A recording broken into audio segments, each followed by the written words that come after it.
हम डिस्कस करते हैं रशियन फॉर्मलिज्म को, जो कि बीजेडयू के कोर्स और पंजाब यूनिवर्सिटी दोनों के कोर्स में formalism. What is formalism?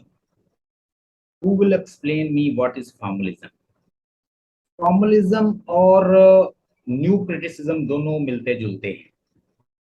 Formalism और न्यू क्रिटिसिज्म में इतना सा फर्क है कि जो रशियन फॉर्मलिस्ट हैं, ये मूवमेंट और ये थ्योरी आई है 1910 से लेके 1930 तक, यानी रशिया के अंदर ये आई है 1910 में, और ये तकरीबन 1930 में तक चली रशियन फॉर्मलिज्म। लेकिन अमेरिका के अंदर जो क्रो नामी एक राइटर है, एसिस्ट था, जिसने यानी जिसने ऐसे लिखा न्यू क्रिटिसिज्म।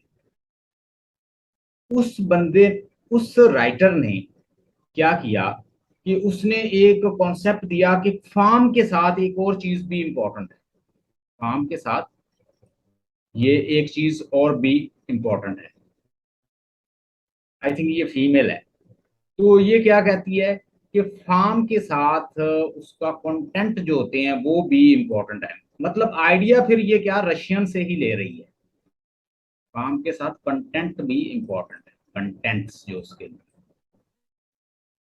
थोड़ा सा गौर करें कि रशियन फॉर्मलिज्म से निकल रही है न्यू क्रिटिसिज्म, जो कि अमेरिका के अंदर, यूएसए के अंदर, यूके के अंदर प्रमोट हुई। तो आइडिया कहां से लिया? फॉर्मलिस्ट से ही लिया कि भाई फॉर्म को देखना है, शक्ल को देखेंगे तो खुद खुद पता चल जाएगा कि वो क्या चीज, पोएम क्या चीज। आप इसको थोड़ा सा पूरा लेक्चर होगा ना तो आपको ये सारा पता चल जाएगा पोएम का। जब भी आप किसी पोएम को लें तो उस पोएम की फॉर्म को देखें, उसकी शक्ल को देखें कि ये बनी कैसे है। ये फ्री वर्स में बनी हुई है, उसके अंदर जो डिवाइसेस हैं, उसका मूड कौन सा है, उसकी टोन कौन सी है, उसके अंदर बैकग्राउंड कौन सा है, फोरग्राउंडिंग कौन सी है, डी फेमिलियराइजेशन क्या इस्तेमाल की है राइटर ने, और इसमें राइटर ने लिटरेरीनेस क्या इस्तेमाल की।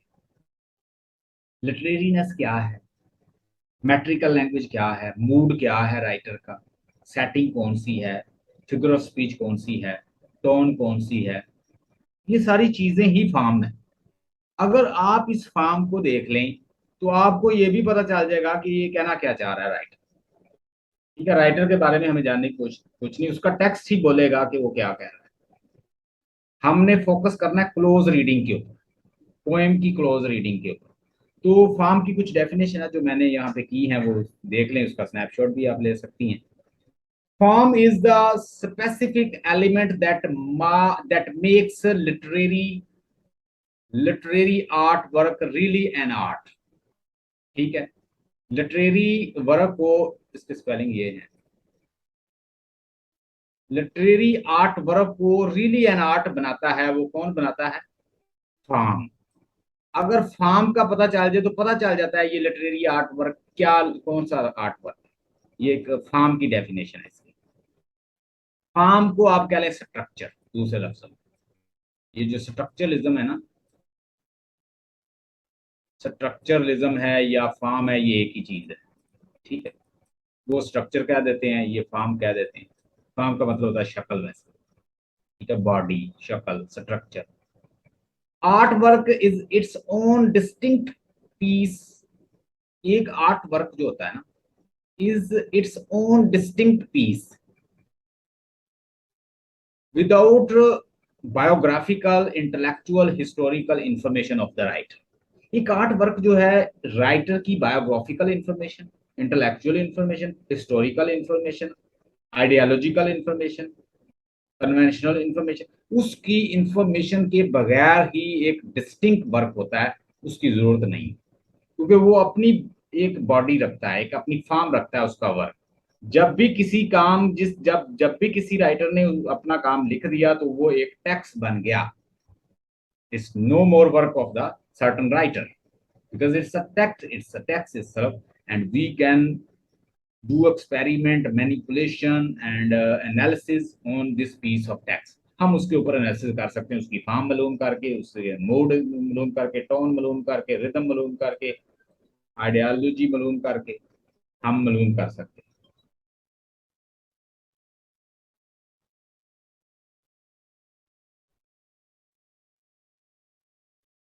Hope you got the point. अच्छा, यहाँ तक कोई प्रॉब्लम हो तो बताइए। फार्म क्या होता है? मैंने जस्ट अभी फार्म को डिफाइन किया कि फार्म इटसेल्फ एक इंफॉर्मेशन होती है। उसको जानने के बाद पूरा पोएम का पता चल जाता है कि पोएम है क्या। दूसरा, 1910 से लेकर 1930 तक रशिया में ये बड़ी प्रोमिनेंट मूवमेंट थी। एक थ्योरी है फॉर्मलिस्ट थ्योरी, जो कि रशियन फॉर्मलिस्ट ने लिखी। इसमें कुछ राइटर्स हैं जो बड़े इंपॉर्टेंट हैं, वो मैं आपको बताऊंगा। कुछ स्कूल ऑफ थॉट्स उन्होंने अपने बनाए हुए थे, कुछ उन्होंने अपने सेंटर बनाए हुए थे जो रशिया में काम कर रहे थे। उनके कुछ नाम हैं, वो तीन सेंटर बड़े मशहूर हैं। तीनों के मैं नाम लिख देता हूँ।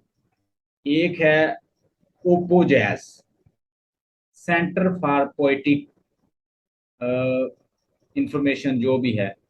ये जो ओपोजैज है, ये भी एक ग्रुप ऑफ पीपल थे जो रशियन जो फॉर्मलिज्म पे काम कर रहे थे। ओपोजैज, OPOJAZ, क्योंकि ये रशियन नाम है, थोड़े से मुश्किल, आपने बस याद रखना ओपोजैज। एक ओपोजैज ग्रुप, ये सेंटर था जो पोइट्री के लिए काम कर रहा था, उसके एनालिसिस फॉर्मलिज्म के थ्रू। अच्छा, इसमें जो मेन राइटर्स हैं जो काम कर रहे थे, उनके नाम रशियन है तो थोड़े से मुश्किल है, मैं वैसे लिख भी देता हूँ। एक है विक्टर लेव्स्की, विक्टर लेव्स्की, बोरिस इकमबाम, और तीसरा बड़ा इंपॉर्टेंट है व्लादिमीर, व्लादिमीर व्लादिमीर या व्लादिमीर व्लादिमीर प्रॉप। ये बड़ा इंपॉर्टेंट है, इस राइटर को मैं पढ़ाऊंगा भी आपको। अच्छा, ये व्लादिमीर प्रॉप्स जो है, और ये बड़ा इंपॉर्टेंट राइटर है। और इसके साथ एक और है, Tyni Tynyanov, Yury Tynyanov. ये भी एक रशियन राइटर है। तो आपने जस्ट इसमें जो मेन नाम है वो याद रखना है, व्लादिमीर प्रॉप, इसका ज्यादा वर्क है।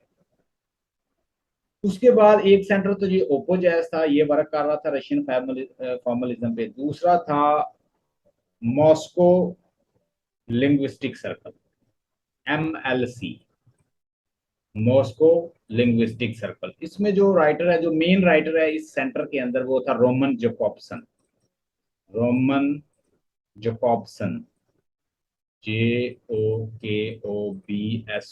जकोब्सन। ठीक है जी। एक और भी है बोरस, बस बोरस के नाम से जाना।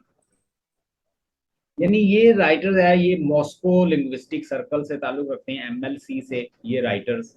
इन राइटर्स का अपना वर्क है, हम मजीद आगे पढ़ेंगे इन राइटर को स्पेसिफिकली। इन्होंने लिंग्विस्टिक पे काम किया है, ठीक है। इन्होंने इन्होंने कुछ फार्मूलाज बताए हैं कि अगर एक पोएम को आपने एनालिसिस करना तो किस तरह करना है। उसके अंदर फोरग्राउंडिंग देखनी है, फॉर्मलिज्म बताता है उसके अंदर फोरग्राउंडिंग देखें, उसके अंदर लिटरेरीनेस देखें, उसके अंदर डी फमिलियराइजेशन देखें कि वो डी फमिलियर कैसे करता है, जो आम फेमिलियर चीजें हैं उनको डी फेमिलियर बना के कैसे पेश करता है। जैसे आपको मैंने बताया था कि एजरा पॉन्ड ने कहा था मेक इट न्यू, आम चीजों को पॉलिश करके कैसे नई बना के पेश करनी है। तो इसका मतलब है कि कुछ कॉन्सेप्ट ये T.S. इलियट से भी जैसे ले रहे, T.S. इलियट से भी मिलता जुलता कॉन्सेप्ट जैसे होता है। तो चीजें ऐसे लगती हैं कि जैसे वो कनेक्ट द डॉट वाली बात है।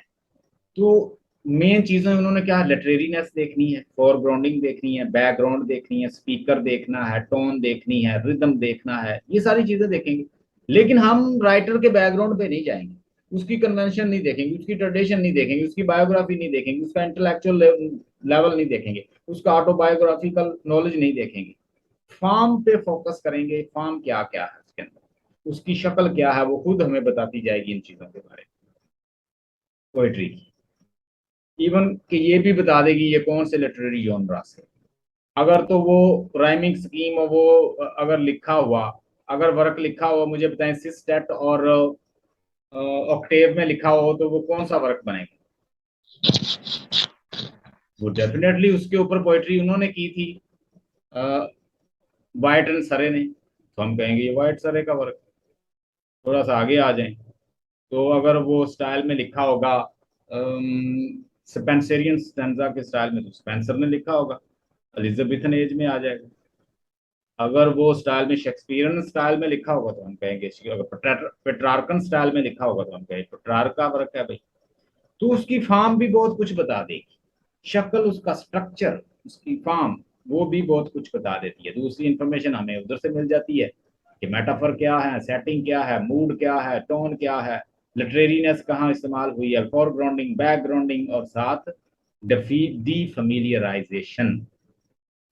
डीफेमिलियराइजेशन का मतलब होता है अकॉर्डिंग टू लिस्ट, आम फेमिलियर चीजों को डीफेमिलियर बना देना, उन्हें ऐसा बढ़ा चढ़ा के पेश करना कि कोई और ही चीज लगे।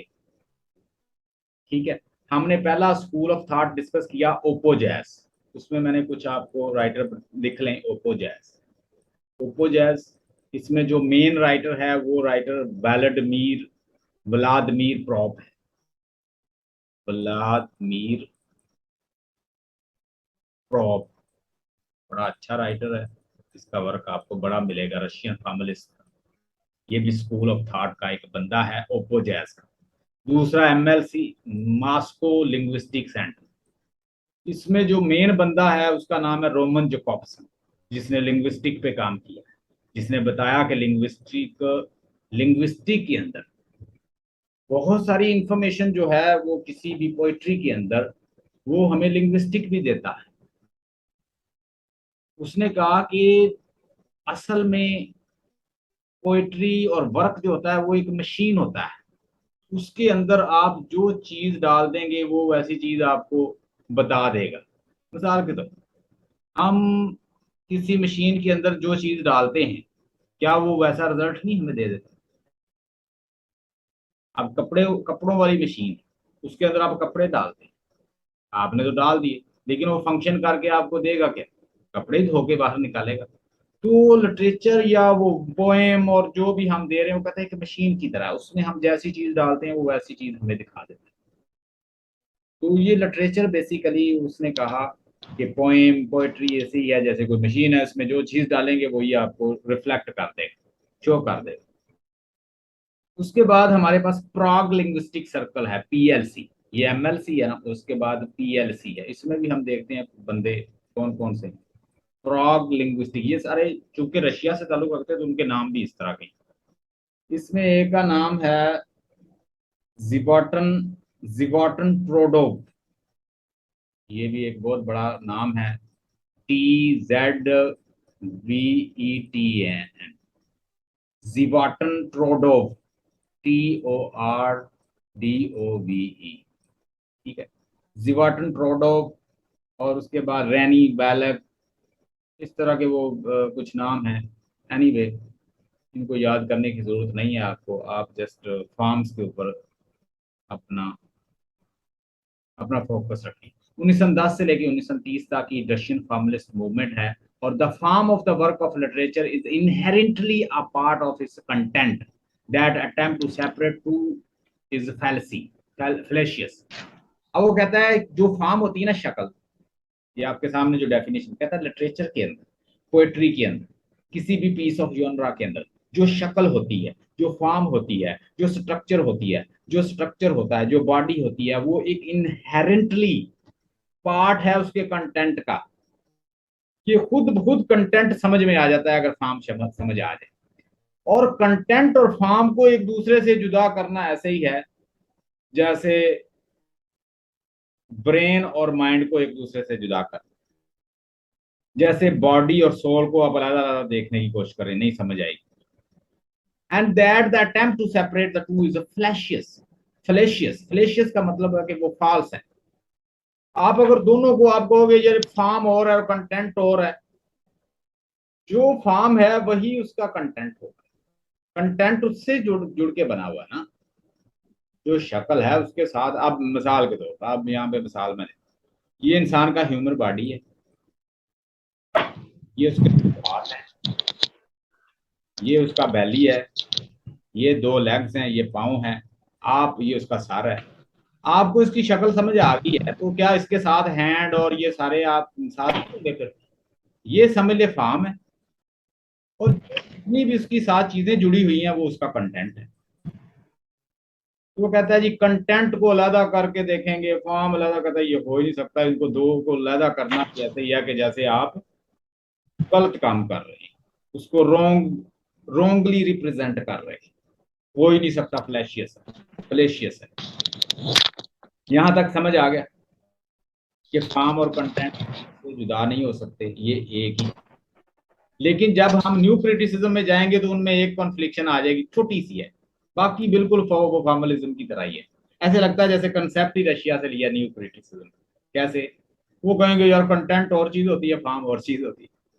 मगर ये है कि कान को जरा इधर से पकड़ लो या ऊपर पीछे से पकड़ लो या आगे से पकड़ लो, पकड़ा तो कान ही।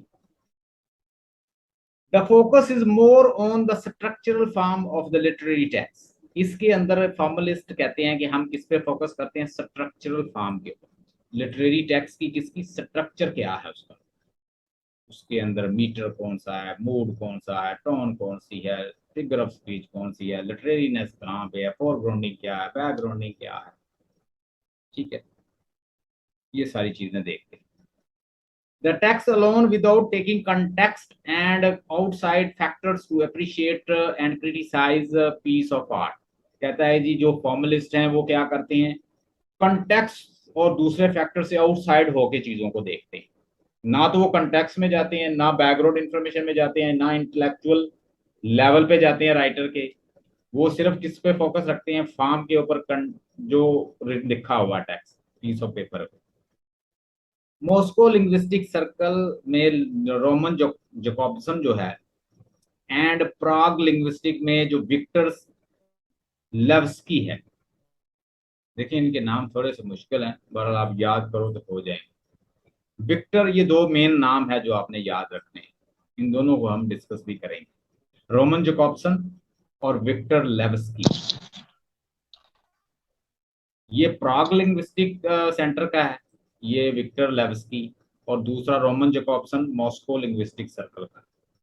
इन्होंने काम किया है, ये चीजें डिस्कवर की हैं कि टेक्स्ट के अंदर ये चीजें फाइंड करें आप, लिटरेरीनेस कहाँ है, फॉरग्राउंडिंग कहाँ है, डीफेमिलियराइजेशन कहाँ, राइटर कैसे बना रहा है। ये चीजों पे फोकस करो तो आपको मानी समझ आ जाएंगे, पूरा एनालिसिस हो जाएगा। लिटरेरी थ्योरी जी। अब अगर हम इसके रशियन फॉर्मलिज्म की तरफ जाते हैं तो ये यूके में तकरीबन 1970 से ऑनवर्ड और इस तरह ये प्रोमिनेंट हुआ, यही मिलती जुलती यही चीज यूके और यूएसए में। न्यू क्रिटिसिज्म और दूसरा जो है रशियन फॉर्मलिज्म, ये तकरीबन मिलते जुलते हैं, थोड़ा सा फर्क है। अब न्यू क्रिटिसिज्म क्या कहता है, ये मिड सेंचुरी में आया है, 20 सेंचुरी में आया है। किसमें? इंग्लैंड और अमेरिका में। क्या है इस, ये फोकस करते थे क्लोज रीडिंग के ऊपर। जॉन क्रो रैनसम एक एसिस्ट थी, इसने पहली दफा 1941 में इसने क्या लिखा, न्यू क्रिटिसिज्म में ऐसे लिखा। उस ऐसे में इसने डिफाइन किया कि किस तरह से हमें टेक्स्ट पे फोकस करना चाहिए, क्लोज रीडिंग पे फोकस करना चाहिए, और राइटर की बायोग्राफी की जानने की बजाय या उसको क्रिटिसाइज करने की बजाय टेक्स्ट के ऊपर फोकस करें। और उसके बाद आप स्ट्रक्चर को देखें, टेक्स्ट के स्ट्रक्चर के साथ उसने एक और चीज पे इंपॉर्टेंस दी कि उसके कंटेंट को भी देखनी। जबकि वो कहते थे शक्ल समझ लें तो कंटेंट खुद साथ ही आ जाएगा, बस इतना सा फर्क है इनमें। आइए, रिचर्ड ने बुक्स लिखी हैं दो, critical practical criticism, meanings of meaning, ये दो बुक्स हैं। अगर आप पढ़ना चाहें तो इनको पढ़ भी सकते हैं, ये भी मैंने पढ़ाए हुए हैं, लेक्चर अपने पढ़े हुए हैं, आप सुन सकते हैं। ये रिएक्शन की वजह से आया था, कुछ रिएक्शन, जर्मन लोग जो थे ना वो राइटर की बायोग्राफी और इस तरह उन चीजों को डिस्कस कर रहे थे, तो उसके रिएक्शन में न्यू क्रिटिसिज्म आया था। Structure of meanings of the text are connected. तो वो कहते थे स्ट्रक्चर ऑफ मीनिंग्स जो है वो कनेक्टेड हो जाते हैं राइटर के साथ। और रीडर, ये इसने रीडर को रिजेक्ट किया था कि रीडर का रिस्पॉन्स नहीं चाहिए, टेक्स्ट को देखो। ये नहीं कि रीडर अपनी थॉट ही लिख दे फिर भी मीनिंग सही नहीं समझ आएंगे। रीडर रिस्पॉन्स थ्योरी आई थी वैसे, रीडर रिस्पॉन्स थ्योरी इसको क्रिटिसाइज करती है, बाद में आती है। इसके बाद न्यू क्रिटिसिज्म के बाद एक थ्योरी आती है, उसे कहते हैं रीडर रिस्पॉन्स थ्योरी। उसमें वो कहते हैं कि ये अगर हम टेक्स्ट के ऊपर ही फोकस करते रहेंगे तो रीडर को तो शामिल ही नहीं करेंगे उसकी राय। रीडर तो बेचारा साइड पे हो गया, पढ़ने वाला, ऑथर भी साइड पे हो गया। तो उन्होंने कहा कि रीडर की जो मीनिंग जो होते हैं वो रीडर के माइंड में होते हैं, जैसा एक्सपीरियंस कर रहा होता है वैसा लिख दे। लिटरेचर जो है वो रिफ्लेक्शन है इंडिविजुअल के एक्सपीरियंस। रीडर रिस्पॉन्स थ्योरी ये कहते हैं, लेकिन न्यू क्रिटिसिज्म इस चीज को नहीं मानता। Hope you got the point.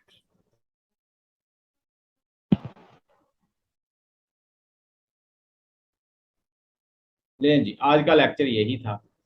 आज हमने रशियन फॉर्मलिज्म को डिस्कस किया। आज हमने पोएम को कैसे क्रिटिसाइज करते हैं उसका स्ट्रक्चर देखा, ब्रेक ब्रेक ब्रेक की राइमिंग स्कीम देखी, सेटिंग देखी, मेटाफर्स देखी, पैराडॉक्सेस देखे। और इसी तरह हम डेली एक पोएम जो है ना उसको सीखते रहेंगे। आप इस पे फोकस रखें कि ये आपके सिलेबस में है, इसके बगैर आपका पेपर क्लियर नहीं हो सकता, ये लाजमी क्वेश्चन होता है।